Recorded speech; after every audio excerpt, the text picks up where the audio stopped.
Yakin lu, Tok? Iya, orang waktu itu gua lihat dia duduk di situ. Salah lihat kayaknya lu. Coba aja dulu. Ntar salah lagi. Malu gua. Ya elah, salah tinggal cari lagi. Yaudah deh. Assalamualaikum. Permisi. Ya udah, kamu nginep aja ya, Nak. Iya, Mah. Bentar, Mama bukain. Robert aja, Mah. Ya udah sana. Assalamualaikum. Ya. Kalian. Pintu itu terbuka. Robert yang membukanya. Wajahnya masih pucat, pipinya lebam, luka bekas kemarin. Luka itu sudah diobati ibunya, tapi jelas belum sepenuhnya reda. Dia berdiri di sana tanpa sikap sombong yang biasa dia tunjukkan di sekolah. Tidak ada senyum mengejek, tidak ada tatapan menantang. Kino refleks berhenti, bukan karena takut, tapi karena untuk pertama kalinya dia melihat Robert tanpa gaya jagoan. Kino mengulurkan tangan. Ini dompet lu, Bet, jatuh kemarin. Robert menatapnya sebentar. Pandangan itu singkat, ragu, lalu turun ke dompet di tangannya. Dibuka, dicek, isinya utuh. Padahal sebenarnya 20.000 sudah hilang. Tapi Robert sama sekali tidak mempermasalahkannya. Dia menghela napas pelan. Thanks. Nada suaranya rendah, hampir tidak terdengar.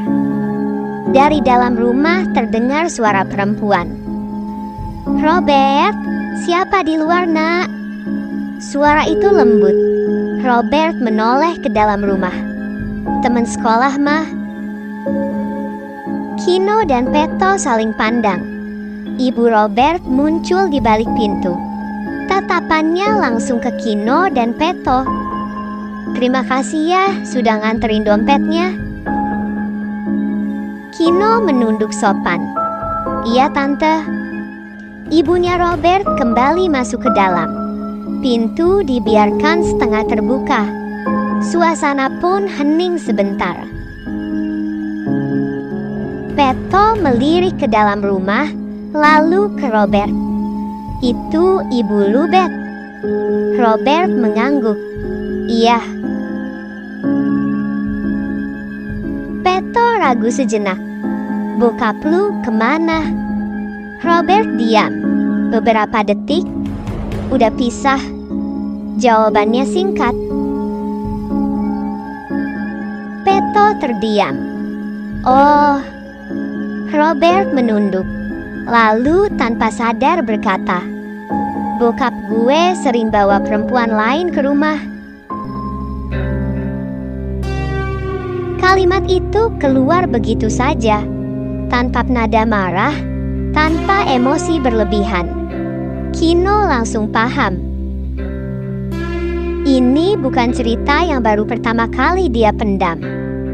Nyokap gue capek, lanjut Robert. Akhirnya pisah. Dia menghembuskan napas. Gue tinggal sama bokap.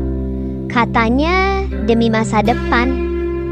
Kino menatap Robert. Dan semuanya terasa masuk akal. Sikap Robert di sekolah. Cara dia gampang emosi. Cara dia selalu pengen kelihatan paling keras. Kino akhirnya mengerti.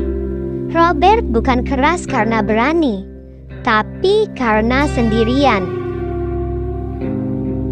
Robert sendiri mulai sadar. Biasanya, kalau dia cerita ke teman-teman nongkrongnya, ceritanya selalu jadi bahan lelucon atau dianggap biasa. Tapi Kino dan Peto tidak menertawakan, tidak memotong pembicaraan, tidak sok menggurui. Mereka mendengarkan, dan itu jarang dia dapatkan. Peto melirik jam. Kita balik dulu ya, Beth.